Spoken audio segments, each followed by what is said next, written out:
सवाल उठता है कि महराज मलिक देश के लिए खतरा था या किसी की कुर्सी के लिए खतरा था। सोचो, एक आदमी जो कल तक जम्मू कश्मीर के लोगों के बीच में था, आज सलाखों के पीछे है। उसकी माँ सिर्फ सुनती है कि कल आएगा, परसों आएगा। उसका भाई सिर्फ न्यूज़ देखता है कि कब आएगा, कब नहीं आएगा। और जब PSA लगता है तो सिर्फ एक आदमी अंदर नहीं जाता, उस घर की रोशनी चली जाती है। अस्सलामुअलैकुम। तो कैसे आप सब? उम्मीद करता हूँ आप खैर आफियत से होंगे। आज मैं किसी भी पॉलिटिकल पार्टी के बारे में नहीं बोलूँगा। आज मैं सिर्फ बोलूँगा तो वो होगी रियलिटी। कभी कभी इस मुल्क में सबसे ज़्यादा जो सच बोलता है वही जुर्म बन जाता है। कभी कभी इस मुल्क में सच बोलना सबसे बड़ा जुर्म बन जाता है, और जो आवाम की आवाज़ बनता है उसी की आवाज़ को सबसे पहले दबाया जाता है। आज मैं बात करने वाला हूँ महराज मलिक की। महराज मलिक एक अवाम की आवाज़, एक लीडर, एक MLA, एक जज जिसे पैसे लगाकर खामोश कर दिया गया। ये व्लॉग किसी भी पार्टी के फेवर में नहीं है। ये व्लॉग सिर्फ मैं सच के लिए बना रहा हूँ, जो सच है। सच बोलने का ये सिला दिया गया, जंजीरों में एक आवाज़ को बांध दिया गया। महराज मलिक शीश की महल से निकला हुआ नेता नहीं, ज़मीन से उठा हुआ आदमी है, जिसका मिडिल क्लास बैकग्राउंड, आवाम की आवाज़ को महसूस करने वाला, हॉस्पिटल्स, रोड्स, हर किसी की बात करने वाला महराज मलिक था।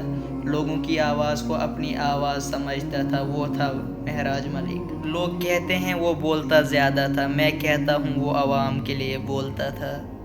जो भीड़ के लिए बोले वो खतरा बन जाता है, जो कुर्सी के लिए बोले वो नेता कहलाता है। महराज मलिक का सफ़र कोई आसान नहीं था। सिस्टम के खिलाफ उसने आवाज़ उठाई, लोकल इश्यूज़ पर खुलकर बोला, करप्शन, इनजस्टिस पर सवाल उठाए। ये सब चीज़ें कुछ लोगों को पसंद नहीं आई, क्योंकि सिस्टम को आवाज़ नहीं, खामोशी चाहिए होती है।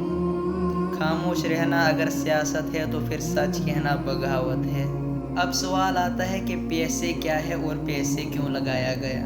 PSA हुआ पब्लिक सेफ्टी एक्ट, बिना ट्रायल के जेल, बिना कोर्ट के फैसला। सवाल उठता है कि महराज मलिक देश के लिए खतरा था या किसी की कुर्सी के लिए खतरा था, या वो किसी की कुर्सी के लिए खतरा बन गया था। अगर आवाम की बात करना गुनाह है तो महराज मलिक सबसे बड़ा गुनहगार था। कानून के पर्दे में जुल्म लिखा गया और सच को ही सबूत के बिना सज़ा दी गई। सोचो, अगर कल तुम्हारी आवाज़ बंद हो जाए, अगर तुम्हारा सवाल पूछना ही जुर्म बन जाए। महराज मलिक सिर्फ एक नाम नहीं, वो एक मिसाल बन गई अगले 50-60 साल तक। सिस्टम ने ये मैसेज दिया कि सच जो भी बोलेगा उसको हम PSA लगाएंगे, और ज़्यादा बोलने का अंजाम यही होगा। जो सवाल पूछता है वही मिटाया जाता है, जो झुक जाता है वही बचाया जाता है। आज महराज मलिक जेल की सलाखों के पीछे हैं, लेकिन सवाल बाहर घूम रहा है। क्या आवाम की आवाज़ जेल में बंद हो सकती है? क्या सच ज़्यादा देर तक चुप रहता है? हिस्ट्री गवाह है, हर दबाई हुई आवाज़ एक दिन तूफान बनकर निकलती है। ज़मीर जिंदा हो तो जंजीर भी कमज़ोर पड़ जाती है, और सच हो साथ में तो जेल भी हार जाती है। अब हम बात करेंगे PSA की। PSA का मतलब होता है पब्लिक सेफ्टी एक्ट। ये एक ऐसा कानून है जिसको बिना ट्रायल के महीनों तक अंदर कर दिया जाता है।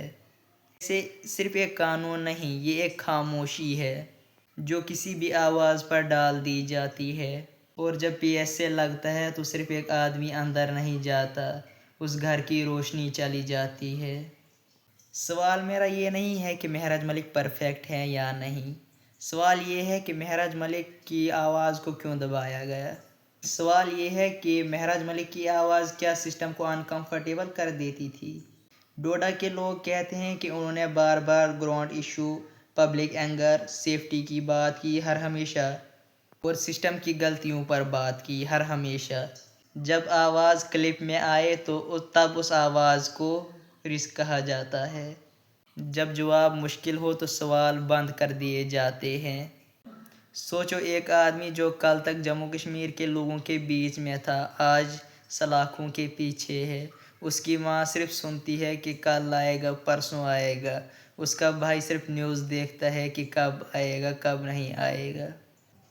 اور ہمارے جیسے سپورٹر صرف نیوز دیکھتے ہیں کہ کیا ہوا، کیا نہیں ہوا، کب کس کی آواز کو دبایا گیا، اور آواز صرف یادیں بن جاتی ہیں۔ جس ڈوڈا کانسٹیٹیونسی میں مہراج آواز تھا، اس ڈوڈا میں آج صرف دعائیں ہیں۔ سوشل میڈیا پر آواز اٹھی تو لوگ لگے بولنے کہ یہ مہراج ملک کے خلاف ہے۔ سپورٹرز بولے کہ یہ آواز دبانے کی کوشش ہے، اور دوسرے لوگ بولے کہ لا سب کے لیے سیم ہوتا ہے۔ سچ شاید ان دونوں کے بیچ میں کہیں ہے۔ ڈیموکریسی صرف ووٹ کا نام نہیں، ڈیموکریسی آواز سننے کا نام ہے۔ اگر آواز غلط ہے تو جواب دو، اگر آواز تیز ہے تو بات کرو۔ لیکن اگر آواز کو آپ جیل میں ڈال دو گے تو پھر کیا کریں گے؟ میں کسی کو بھڑکا نہیں رہا ہوں، میں صرف یہ بتا رہا ہوں کہ ذرا سوچو۔ آج مہراج ملک جیل میں ہے، کل ہم بھی ہوں گے جیل میں۔ مہراج ملک کے لیے نہیں، اپنی آواز کے لیے سوچو۔ جو سچ کے ساتھ کھڑا ہوتا ہے، وقت اسے گرا سکتا ہے مگر مٹا نہیں سکتا۔ مومن صاحب کی فرمائش پوری ہو گئی۔ مومن صاحب نے بہت سارے ولاگز میں بولا تھا کہ مہراج ملک پر ولاگ بناؤ، مہراج ملک پر۔ ٹائم نہیں ملتا تھا، میں بیمار تھا تھوڑا 2-3 دن، لیکن آج سوچا کہ میں سچ میں مہراج ملک پر ولاگ بناؤں گا۔ تو ملتے ہیں کل، اللہ حافظ۔ کل کے لیے کون سی ولاگ لاؤں؟ تو بائے، اللہ حافظ۔